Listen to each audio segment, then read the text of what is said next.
Hey guys, welcome to the School Show. It's your host Paxton, and today we will be talking about a few things, but mostly just touching up on some topics of the day. It'll be a pretty short episode, but we'll have a longer one tomorrow with Jason as the guest, so it'll be probably more entertaining. But we'll get started with this one with a few topics. But the first one we'll touch on is the Jaire Alexander suspension.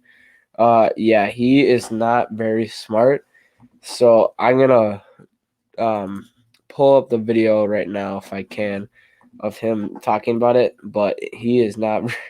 He doesn't seem very intelligent to me, but I'm trying to get it right now.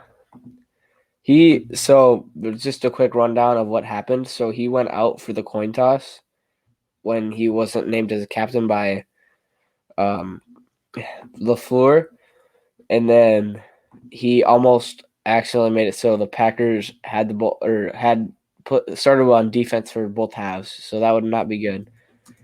And I'll pull it up now. I think I'm almost about there. 1 second, please. I didn't. Okay. As the team announces the three-game All right. captains. You guys might have heard the echo, but. And you were the fourth. All right. 1 minute, 14 seconds after I'll try to get the screen shared, and then we'll be good. So, present. See, I switched to new software, and this one is better, but it's also kind of hard. So I'll get this playing now. So were you supposed to be a captain? Because the team announces the three-game captains, and you were the fourth, and you called the toss. What happened there? Oh, yeah. I mean, it's only suiting. I don't think Coach knew I was from Charlotte. So you just did that on your own. I mean, it was like the guys backed me up. So they knew I was from here. Did you realize you almost made a big mistake on the call, though? What'd I do? Well, you said we want to go on defense. Yeah. Which, in theory, they could have said, then you're electing to kick off, which you would have lost the opportunity then to receive in the second half. Yeah, no, I told them that I said I want our defense to be out there, and they all looked at me like I was crazy. I'm like, I mean, it's pretty simple what I said. Like, I want the defense to be out there. They're like, you mean defer? I'm like, yeah, I guess. Okay. Did he say that to you? Yeah, he did. The mic was on. What? Yeah, he heard you.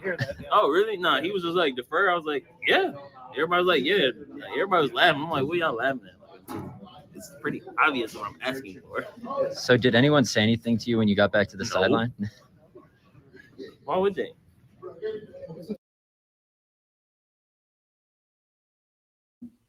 All right, so yeah, that was Jaire Alexander. Again, he's not very smart, and that interview, I mean, he's just a mess. Like, that interview was certainly something. And Justin Jefferson also said today, and I quote, I feel like I really don't have to voice my opinion much. Look at the stats and look at Kirk's play. I will definitely give the extra word or two for Kirk for sure. So it's clear that JJ does want Kirk back next year. I feel like this is I'm perfectly fine with it. If we don't get the quarterback we want in the draft, which I know we'll have to sign Kirk before, but Kirk could also help develop him. So, yeah, but Jaire Alexander will not be playing versus the Vikings, and that is due to a team suspension from Matt LaFleur after he acted like a complete idiot for the coin toss. So, yeah, Jaire is certainly a character, and we're glad we don't have that problem on the Vikings, although he did play pretty well against JJ last year, so it's definitely helps that he's not playing. And next we have TJ Hockenson injuries. So this was confirmed yesterday, I believe, but he has suffered a torn ACL and MCL injury, and that's not good. That's probably around November next year when he'll be back. For sure he'll be back by November next year, and I think that he'll probably be back for a little bit into the season, maybe 1 or 2 weeks, but maybe around 4. I don't know if that much. I just know that it's not good. Hoping for TJ to get back as soon as possible. Definitely huge. We've got the signed jersey back there, if you guys can see it. Big TJ Hockenson guy. Got a picture of him right there. And yeah, we have a different setup for like 2 days before we finish the setup. But yeah. And then the last main topic we have today is a QB option. And I think this is technically a 3-man race between Dobbs, Hall, and Mullins for this week versus the Packers. But I think that Dobbs probably won't get the start because, especially since today at practice, reporters who were there said that it was a split reps between Mullins and Hall, which I don't really agree with just because whoever the quarterback is should get all the reps, although I do think it is a good strategic move from O'Connell because like backup, I don't know, it's been a weird trend this year where backups like they start off really hot and then they kind of die down. Like Tommy DeVito beat the Packers a few weeks ago. I know Joe Barry's not a very good coordinator and all that, but he beat the Packers a few weeks ago, looked really good, and now he's benched.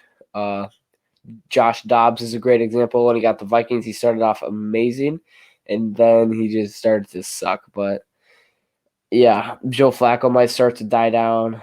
Who else? There's been so many backups this year.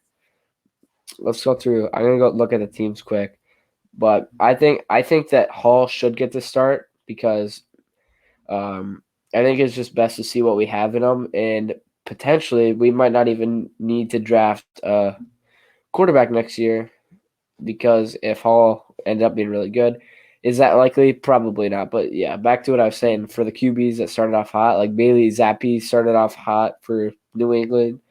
Zach Wilson had a good first game against the Bills after Rodgers got hurt.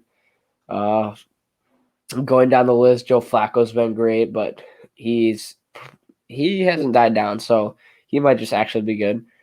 Mason Rudolph had a great game for Pittsburgh last week. Jake Browning started off hot. CJ Beathard did good in that one game. Gardner Minshew's been solid, but he's been solid all season. Will Levis had an amazing game in his first start. Aiden O'Connell had like 63 points on the Chargers. Denver has a new quarterback next week. Easton Stick, he is an outlier. He has not had a good game yet, but Philly, Dallas haven't had any backups. Yeah, DeVito, we already said. Jacoby Brissett played pretty well for the Commanders last week against the Jets, but they did have a really rough start. Dobbs for the Vikings. Tyson Bagent was okay for the Bears. Heineke was okay. Winston gave the Vikings a little scare. Yeah, Drew Lock had a win against the Eagles. There's just been so many backups, and I feel like backups aren't that bad. But I think it's the whole point I've been trying to make is that it's probably best to I don't know if this is a correlation, but it's probably best to wait a little bit to announce it because it seems like backups do really good when the other team doesn't have a chance to prepare for them. But when they're prepared for them, it doesn't go well. So I think it is smart to not tell the media. But I don't know. Who do you guys think should be the starter? I think it should be Hall. Just take a look at him. And we'll have Jason on the show tomorrow. Thank you guys for watching this video. It's a really late one, so for you, whoever watches, it'll probably be 2 videos in one day because this is recorded late. So, yeah, thank you guys for watching this video, and see ya.